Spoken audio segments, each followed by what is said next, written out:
Saya akan menjawab soal-soal UTS. Soal yang pertama, jelaskan definisi mengenai teknik transportasi NWC, less cost, MODI, dan FAM. NWC merupakan metode untuk menyusun tabel awal dengan cara mengalokasikan distribusi barang mulai dari sel yang terletak pada sudut paling kiri atas. Tujuan dari metode ini adalah menentukan pola pengiriman yang paling baik dari beberapa sumber ke beberapa tujuan, sehingga meminimalkan total biaya produksi dan transportasi. Dalam NWC diasumsikan tiap lokasi pabrik dan gudang diurutkan dari sisi kiri ke kanan dan dari atas ke bawah dalam peta. Metode less cost, metode ini adalah metode yang pengalokasiannya dimulai pada kotak dengan biaya terendah dan dilanjutkan dengan kotak biaya terendah selanjutnya yang belum terpenuhi nilai kebutuhan dan persediaannya. Tujuan dari penggunaan metode ini adalah untuk mendapatkan pembiayaan transportasi yang minimum. Vogel Approximation Method atau FAM adalah salah satu metode yang sering digunakan untuk mencari biaya minimum pada persoalan transportasi. Atau metode FAM dilakukan dengan cara mencari selisih biaya terkecil dengan biaya terkecil berikutnya untuk setiap kolom maupun baris. Metode MODI atau Modified Distribution merupakan metode penyelesaian kasus transportasi yang dikembangkan dari metode Stephenson. Tujuan penelitian ini menentukan distribusi air yang optimal dengan biaya distribusi yang minimum. Soal nomor 2, jelaskan prosedur menggunakan teknik transportasi NWC, less cost, FAM, dan MODI. NWC aturannya pengisian sel atau kotak dimulai dari ujung kiri atas, alokasi jumlah maksimum sesuai syarat sehingga layak untuk memenuhi permintaan. Bergerak ke kotak sebelah kanan bila masih terdapat suplai yang cukup. Kalau tidak, bergerak ke kotak di bawahnya sesuai demand. Bergerak terus hingga suplai habis dan demand terpenuhi. Less cost, langkah-langkah menggunakan metode less cost adalah sebagai berikut. Bentuk tabel transportasi dengan memasukkan data yang diperoleh dari persoalan yang ada. Seperti pada pengisian kotak-kotak kecil dengan biaya transport dan total komoditas.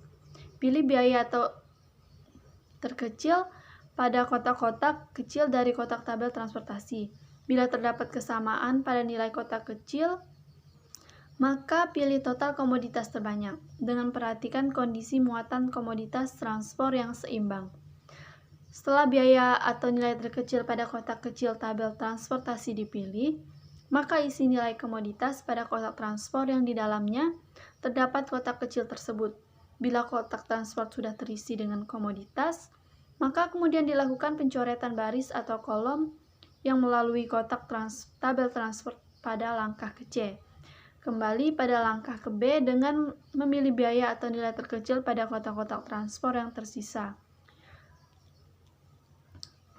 Prosedur ini selesai bila hanya ada satu baris atau kolom yang tersisa. FAM, cara menggunakan metode FAM dilakukan dengan cara mencari selisih biaya terkecil dengan biaya terkecil berikutnya untuk setiap kolom maupun baris. Kemudian pilih selisih biaya terbesar dan alokasikan produk sebanyak mungkin ke sel yang memiliki biaya terkecil. Cara ini dilakukan secara berulang hingga semua produk sudah dialokasikan. Untuk metode MODI, yang pertama istilah tabel pertama dari sudut kiri atas, yang kedua menentukan nilai baris dan kolom, yang ketiga menghitung indeks perbaikan dan memilih titik tolak perbaikan. Yang terakhir, ulangi langkah-langkah tersebut di atas, mulai langkah 2 sampai diperolehnya biaya terendah, yaitu bila sudah tidak ada lagi indeks yang negatif.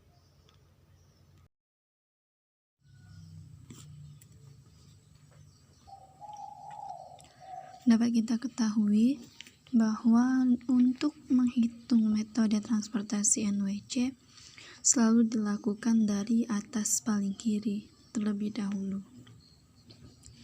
Dapat kita lihat di sini permintaannya 70, sedangkan kapasitasnya 110.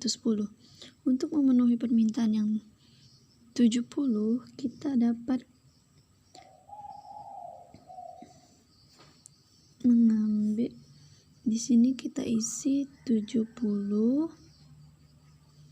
untuk memenuhi permintaan yang 70, jadi kapasitasnya masih tersisa 40. Di sini sudah habis. Selanjutnya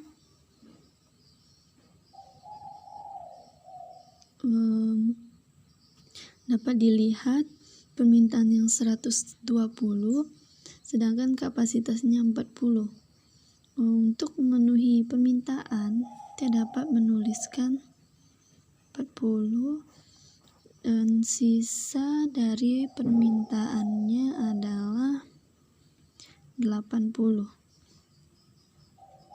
Kapasitasnya sudah habis. Berarti karena kapasitasnya sudah tidak bisa dialokasikan lagi, pabrik A ke Pandeglang tidak bisa diisi lagi. Begitu juga dengan pabrik B ke Cilegon dan pabrik C ke Cilegon karena tidak dapat dialokasikan lagi. Selanjutnya di sini kita dapat melihat kapasitasnya 90 dan permintaannya 80. Nah, kita untuk memenuhi permintaan yang 80 kita mengalokasikan 90 tersisa 10. Selanjutnya kita melihat dilihat kapasitasnya 10, permintaannya 60. Untuk memenuhi permintaannya kita menuliskan 10, jadi kapasitasnya sudah habis. Jadi permintaannya masih tersisa 50.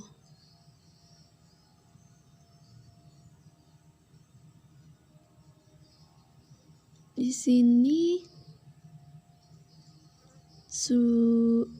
di sini tidak bisa dialokasikan lagi karena 80 sudah digunakan oleh pabrik B ke Serang.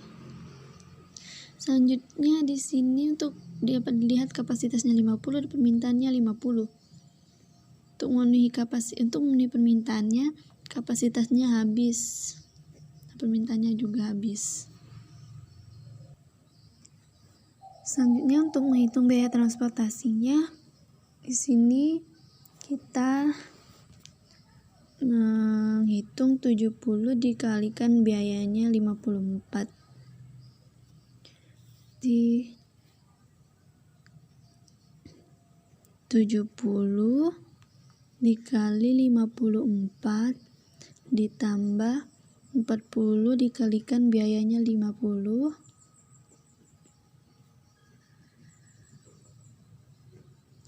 ditambah 80 dikalikan biayanya 48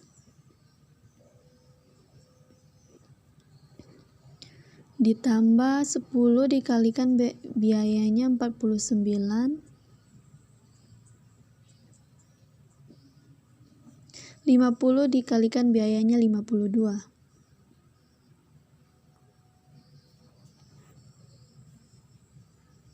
sama dengan, jadi 70 dikalikan 54 hasilnya adalah 3.780 ditambah 2.000 ditambah 3.840 ditambah 490 tambah 2.600 sama dengan 12.710.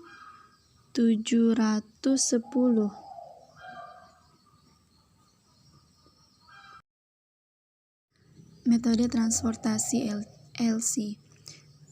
Dapat kita ketahui metode ini selalu dihitung dari biaya yang terkecil. Di sini dapat kita lihat biaya terkecilnya adalah 47.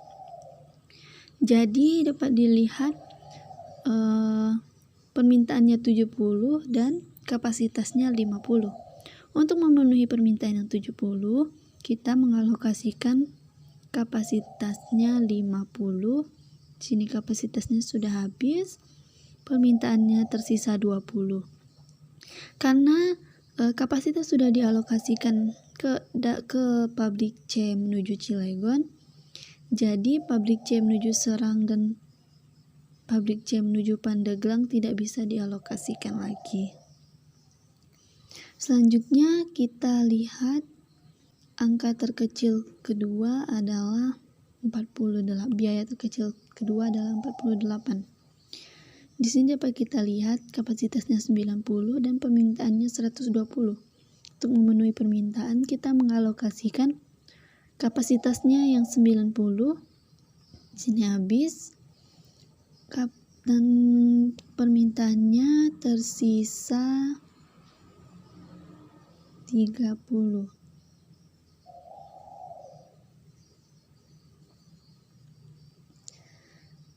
Karena kapasitasnya sudah dialokasikan dari pabrik B ke Serang, jadi dari pabrik B ke Cilegon dan Pandeglang sudah tidak bisa dialokasikan lagi.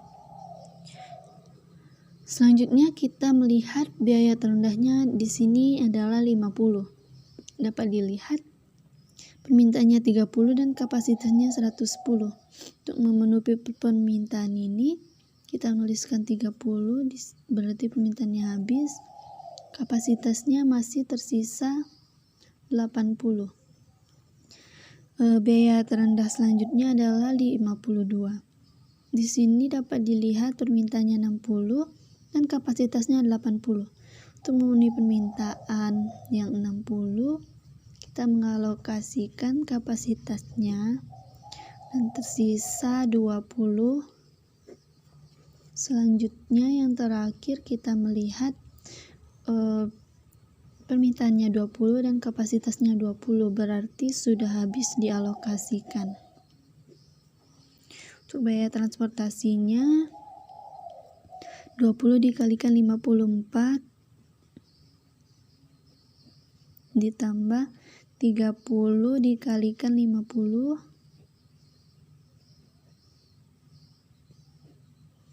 ditambah 60 dikalikan 52 ditambah 90 dikalikan 48 ditambah 50 dikalikan 47 sama dengan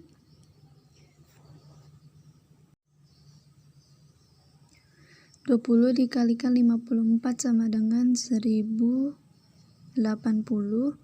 ditambah 30 dikalikan 50 sama dengan 1500 ditambah 60 dikalikan 52 3120 ditambah 90 dikalikan 48 4320 ditambah 50 dikalikan 40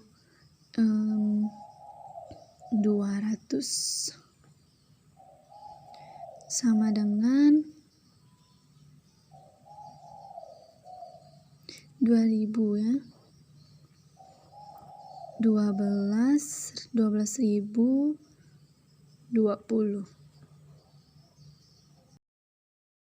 Baik, untuk metode FAM kita mencari selisih dengan cara mencari selisih kolom dan selisih baris. Baik,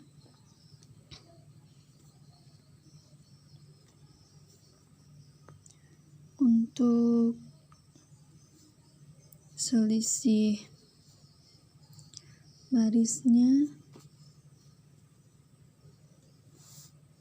angka terkecil 52 dikurangi 50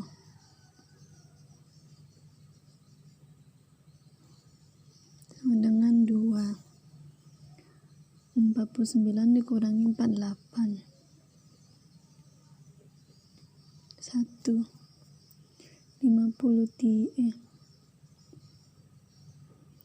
52 dikurangi 47 sama dengan 2.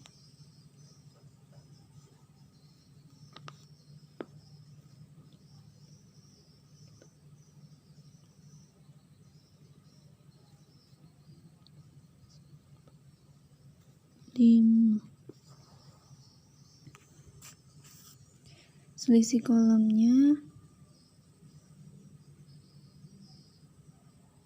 54 dikurangi 47.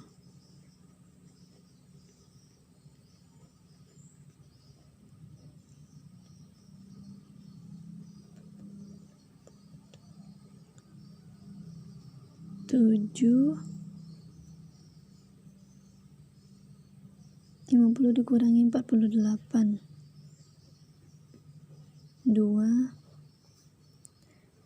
52 dikurangi 49 sama dengan 3. Dapat kita lihat angka yang terbesar di sini adalah 7. Berarti kita menghitung dari kolom pertama, yaitu angka biaya terkecilnya 47. Berarti di sini dapat kita lihat permintaannya 70, sedangkan kapasitasnya 50. Untuk memenuhi permintaan, kita mengalokasikan 50. Permintaannya masih tersisa 20. Karena 50 sudah dialokasikan dari pabrik C ke Cilegon, berarti dari pabrik C ke Serang dan Pandeglang sudah tidak bisa dialokasikan lagi. Selanjutnya, hitung selisih baris lagi. Sini masih sama, 52 dikurangi 50 sama dengan 2. 49 dikurangi 48 sama dengan 1.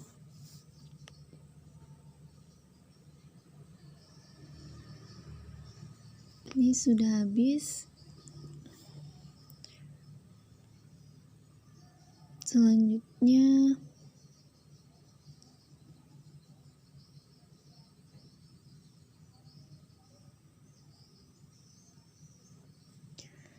ini tetap sama.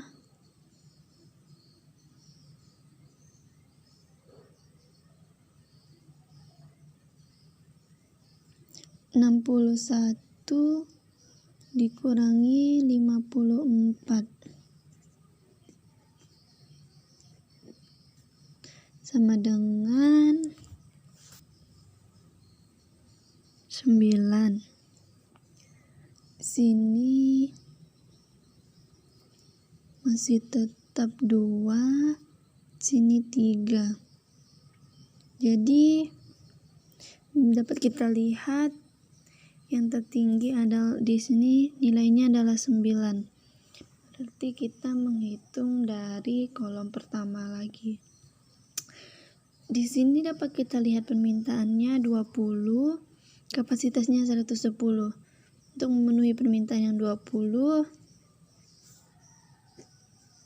kita mengalokasikan kapasitasnya tersisa 90. Sini sudah tidak bisa dialokasikan lagi. Menghitung selisih lagi.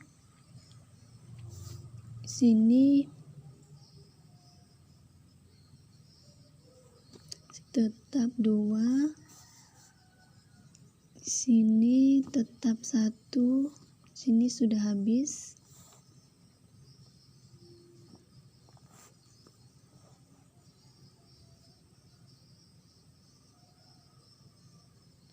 Di sini juga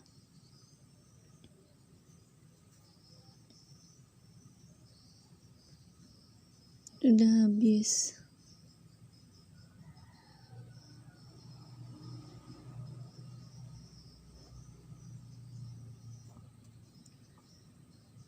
Di sini 50 dikurangi 48, 2. 52 dikurangi 49, 3. Kita lihat nilai tertingginya adalah 3. Jadi kita menghitung di kolom ketiga. Dapat dilihat permintaannya 60, sedangkan kapasitasnya adalah 90. Untuk memenuhi permintaan yang 60, kita mengalokasikan kapasitasnya. Tersisa 30. Hitung selisih lagi. Untuk yang ini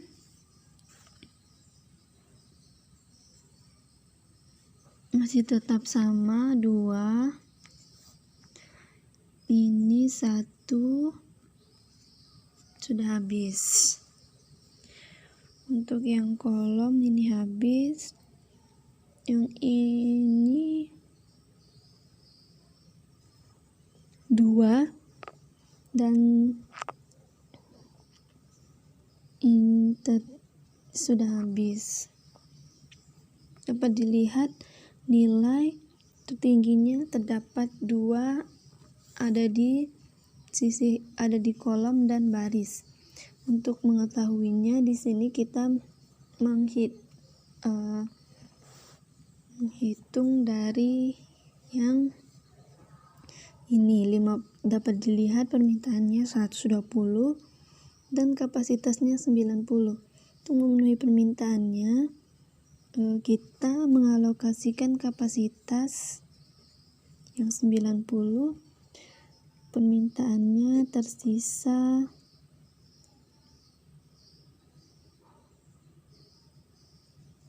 30. Selanjutnya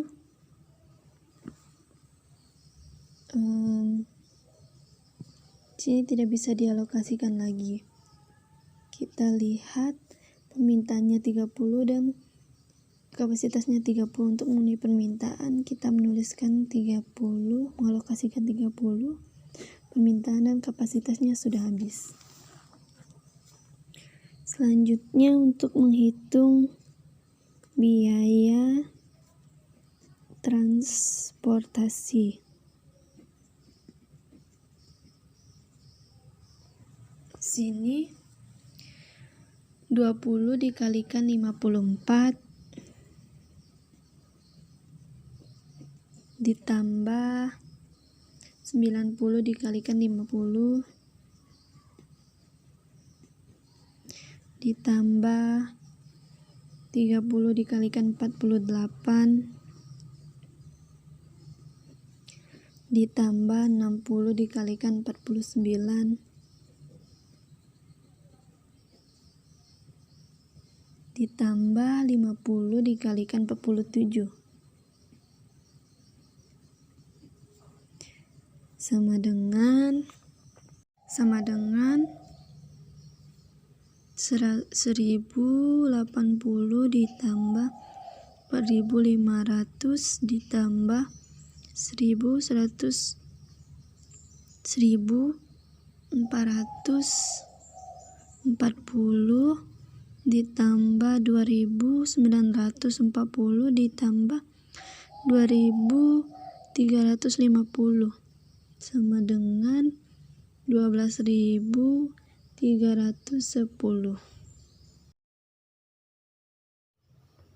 Nomor 4, soal menonton video.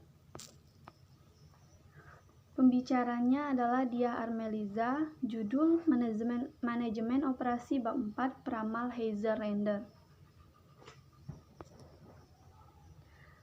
Isi dari video tersebut adalah peramalan. Peramalan atau forecasting adalah suatu seni dan ilmu pengetahuan dalam memprediksi peristiwa pada masa mendatang. Tipe peramalan yang ada 3. Yang pertama, peramalan ekonomi atau economic forecast.